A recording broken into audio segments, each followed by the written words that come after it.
the agenda of this president in this summer period is completely smothered by his mishandling of Epstein, their prior relationship, their social links, the first administration, where, as I've reminded you, Jeffrey Epstein died under suspicious circumstances under the Trump DOJ custody, and all of the recent broken promises. Now, we have what has become a bizarre turn in a story that for some people on the right was always a conspiracy content thing, but of course rests on a foundation of real crimes, real victims, and at least one person, of course, in prison, the convicted sex trafficker, Ghislaine Maxwell, Epstein's conspirator.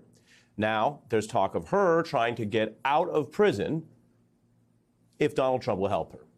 This normally would not even be a thing that we would cover, for example, if she were just asking for this randomly with no other ties to the administration. But this is a Trump DOJ that has pulled her out of prison for interviews, and a president who has done what was previously unthinkable, which is leave open the door to a pardon for this person. You said yesterday your falling out with Jeffrey Epstein was over him taking some of the workers from your business, but your administration in the past said that you threw him out because he was a creep. So can you explain that discrepancy? Well, maybe they're the same thing, sort of a little bit of the same thing. But no, he took people that worked for me, and I told him don't do it anymore, and he did it, and I said stay the hell out of here. President, did one of those stolen, persons, that include Virginia Giuffre? I don't know. I think she worked at the spa. I think so. I think that was one of the people, yeah. He stole her. What you heard there, and you can see it in the transcript, is this Trumpian style of speech that we've all become somewhat accustomed to. I don't know, not sure, I think so, landing on the yeah. Now, if this were a random question about an old story and you said, well, give someone the benefit of the doubt, maybe they're trying to remember, but there's nothing random about it. This is the story that has consumed Donald Trump as president for many days now, but of course, as a candidate for many months when he sold a certain version of it. His history with Epstein and those people and those victims are all something that he has had time to reflect on, and he seems to be unable to clearly explain what he did then, what the nature of their relationship was, how it ended, what he did or didn't say to him at the time. Maybe they were friends without any other crimes, but why deny and sue the Wall Street Journal over those alleged birthday salutations if that's all they were? These are the kind of questions that are dragging down Trump. And that's the Epstein history personally. That's before you even get to, of course, the handling of this in government. That MAGA and other critics are dealing with not only whatever Trump's personal history may or may not be, could be nothing of an ethical or legal dimension. That's possible. And he still has to answer for why there is the apparent secrecy, the broken vow to release material, and now what many podcasters and critics call a blatant cover-up. They put out a memo saying we can't release anything more. Days later, under pressure, Trump says we might release more.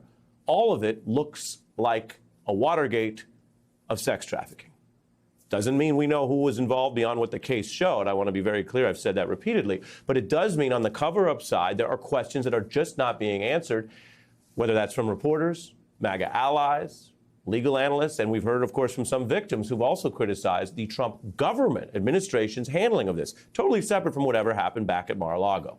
In Washington, Republicans are subpoenaing Maxwell, partly because they apparently don't think that whatever DOJ did is enough. They want to talk to her themselves. And some Democrats say what DOJ did is suspicious. So again, a bipartisan view that other government officials are breaking with Trump and want to handle this separately because they don't trust him. Maxwell even saying she would testify to the Congress under conditions like immunity and getting some briefing about advanced questions.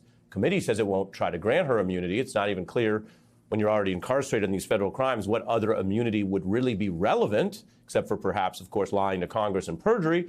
Maxwell's lawyer, talking about Trump, says in the alternative, were she to get, quote, clemency, she'd be willing and eager to testify openly and honestly in public before Congress. Maxwell's attorney is basically telegraphing something in public. She is the one person who's paid the most for what was then defendant and then deceased Epstein's alleged crimes. He never went to trial on many of those sordid things. The idea that there's any discussion or open door to letting her out of prison right now is not only completely legally baseless and ethically curious, but it also would be the exact opposite of what MAGA and other folks said was so important about this story. Remember that Epstein and his co-conspirators did bad things. So why would Trump leave that door open? I'm asking these questions, but I'm not pretending these are just open, neutral. Some of these questions raise more questions, like why are we even talking about pardoning someone involved and convicted of the sex trafficking of minors? This is self-inflicted. First of all, nobody told Pam Bondi she had to issue that memo in the middle of a slow news summer where people would, of course, predictably be digesting it and the Republican base be horrified by it for the entire summer. That's really how this has unfolded. And whoever told the Justice Department that this could somehow be buried and that people would move on and that the Trump administration could get away with that ridiculous 2-page summation of you're not getting any more information because there's no there should be fired. That person is an idiot and didn't understand the Republican base, certainly the core MAGA base. So now can we really trust anything this woman says when it's either this, give something up or someone up or spend 20 years in jail? So they've really created this own pickle for themselves, and we still haven't had a presser by Pam Bondi or even a long-form interview. So it's hard to have a lot of sympathy for the complaints of why won't this go away? That's Megyn Kelly's breakdown. Speaking as someone who knows this universe, she's interviewed Trump. She's in the MAGA podcast digital space now. She was, of course, at Fox News prior. She's also an attorney.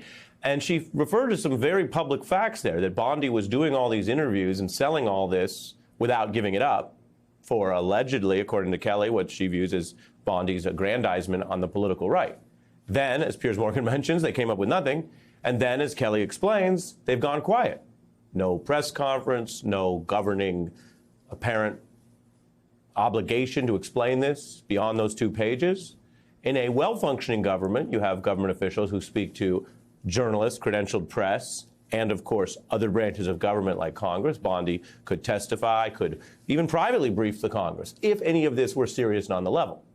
But what you're also seeing, and this is why it's a story with layers, is what Piers Morgan and Megyn Kelly and Joe Rogan appear to be frustrated with, what Rogan called the gaslighting by the administration, what Kelly says is the refusal to deal with journalists and critics fairly, is something that Trump has been rightly accused of on a host of issues in this and the last term. We're not new to this. And yet some people seem absolutely aghast and upset about the, quote, gaslighting Rogan or the stonewalling of journalistic and open interview questions. Kelly, as if this has not been the playbook all the time. Apparently, and this is where the humanity comes into it because it is all people dealing with politics here, apparently those people, and I say this fully respectfully, don't like it when that MAGA playbook is used on them.